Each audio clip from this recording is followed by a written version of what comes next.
குமரன் வந்து தாத்தா வீட்டுக்கு தண்ணி எடுக்கிறதுக்காக வராரு. அந்த டைம்ல வாலு வந்து என்ன பண்றாங்க, திருப்பி வச்சுடுறாங்க. ராகினி வேணும்னே தண்ணி வரக்கூடாதுன்னு சொல்லிட்டு, அங்க கட் பண்ணா, "இங்க வரீங்களா?" அப்படின்னு சொல்லிட்டு, இங்க வந்து என்ன பண்றதுன்னு தெரியாம குமரன் வந்து தண்ணி வரலையே அப்படின்னு சொல்லிட்டு யோசிச்சுட்டே வந்து காலி குடத்த எடுத்துன்னு வராரு. அப்போ காவேரி பார்த்துடுறாங்க. என்ன என்னாச்சு? என்ன மாமா தண்ணி என்னாச்சு?" அப்படின்னு சொல்லிட்டு கேட்குறாங்க. "இல்லப்பா நான் வெளிய போய் தண்ணி எடுத்தேன். தாத்தா பார்த்துட்டு இங்க வந்து புடிச்சுக்கங்கன்னாரு. பார்த்தா இங்க தண்ணி வரல. எங்கேயோ பிரச்சனை போல இருக்குப்பா" அப்படின்னோனே, "அதெல்லாம் ஒண்ணும் பிரச்சனை இருக்காது. என்ன நீங்க சொல்றீங்க?" அப்படின்னு சொல்லிட்டு, "வாங்க" அப்படின்னு சொல்லிட்டு பார்க்கலான்னோனே, இந்த மாரி தண்ணி வரலையா? காலைல கூட தண்ணி வந்துச்சே! இப்போ கொஞ்ச நேரத்துக்கு முன்னாடி கூட தண்ணி வந்துச்சே! இப்ப நீங்க பிடிக்கும்போது மட்டும் எப்படி வராம இருக்கும்? அப்டி சொல்லிட்டு யோசிக்கிறாங்க.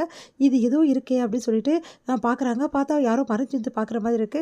பார்த்தா, ஓ! இவளோட வேல தானா? அப்டி சொல்லிட்டு யோசிச்சுட்டு, சரி இப்ப என்ன 2 குடம் தண்ணி பிடிச்சு வைக்கணும் அவ்வளோதானே! நீங்க கவலைப்படாதீங்க. அந்த தண்ணி குடத்த அங்க வைங்க. என்னப்பா சொல்ற? எப்படி? அப்டின்னோனே, அதெல்லாம் தண்ணி ஆட்டோமேட்டிக்கா வரும். இப்ப வருதா? அப்டின்னோனே, வருதுப்பா அப்டின்றாங்க. எல்லாம் ரெடி பண்ணியாச்சு. நீங்க போங்க அப்டின்னோனே, அப்படியே நம்ம வீட்லயும் பிரச்சனைப்பா. அதையும் ரெடி பண்ணிடுப்பா அப்டின்னு நம்ம வீட்ல என்ன பிரச்சனை? இந்த மாரி 2 நாளா தண்ணி வரலப்பா. அங்கேயும் ஏதோ ப்ராப்ளம் அப்டின்னோனே, அந்த ப்ராப்ளத்தலாம் அவங்க வந்தா ரெடி பண்ணணும். இத நானே ரெடி பண்ணிருவேன் அப்டின்றாங்க. ஓ! அப்படியா? அப்டின்னோனே, உடனே வந்து எட்டி எட்டி பார்த்துட்டுருக்காங்க ராகினி. அத பார்த்துட்டு, "நீ ஏன் எட்டி எட்டி பார்க்குற? தைரியமா வந்து முன்னாடியே பாரு. நீ பண்ண சில்லற வேலைக்கு தைரியமா வந்து பார்க்க வேண்டியது தானே" அப்டின்னோனே, ராகினி வந்து முழிக்கிறாங்க. "நான் ஒண்ணும் பண்ணல" அப்டின்றாங்க. "நீ பண்ண வேல தான் நான் பார்த்தேனே. நீ க்ளோஸ் பண்ணி வச்சுட்டா வால்யூவ அது திருப்ப முடியாதா யாராலயும்? ஏன் இப்படிலாம்? ஐயோ! ஏதாவது நல்ல குவாலிட்டியா யோசி புரியுதா? இந்த மாரி சில்லறையா யோசிக்காத" அப்படின்னு சொல்லிட்டு போறாங்க. ச்சே! இப்படி நடந்துச்சேன்னு சொல்லிட்டு ராகினி டென்ஷன் ஆவுறாங்க. வந்து காவேரி கிட்ட போஸ்டர் எல்லாம் வந்து எடுத்தாச்சா? அப்படின்னு சொல்லி கேட்குறேன். ஏங்க நைட்டு தானங்க எடுக்கணும். இப்ப எடுக்க சொன்னா எப்படிங்க? நாங்க நைட்டு போய் எல்லாரும் சேர்ந்து குடும்பத்தோட எடுத்துடுறோம் போதுமா? அப்படின்றாங்க. இவ்வளோ நேரமா எடுப்பீங்க? சரி நேரத்தோட எடுத்துட்டு புரியுதா? அப்படின்னோனே, சரிங்க எடுத்துடுறேன் அப்படின்னு சொல்லிட்டு போறாங்க. அப்ப கரெக்ட்டா வந்து ராகினி பார்த்து சிரிக்கிறாங்க. என்ன நல்ல டோஸ் கிடைக்குது போல் இருக்குது. இன்னும் வந்து விஜய் சமாதானம் ஆவல போல் இருக்குது. பின்ன நீ பண்ண வேலை அப்படி அப்படின்றாங்க. இந்த ஜென்மத்துக்கு விஜய் வந்து உன்கிட்ட சமாதானம் ஆக மாட்டாருன்னு நினைக்கிறேன். எப்படியோ நீங்க 2 பேரும் சந்தோஷமா இல்ல. எனக்கு அது போதும் அப்படின்றாங்க ராகினி. பார்த்து டென்ஷன் ஆயிடுறாங்க. நம்ம வந்து காவேரி.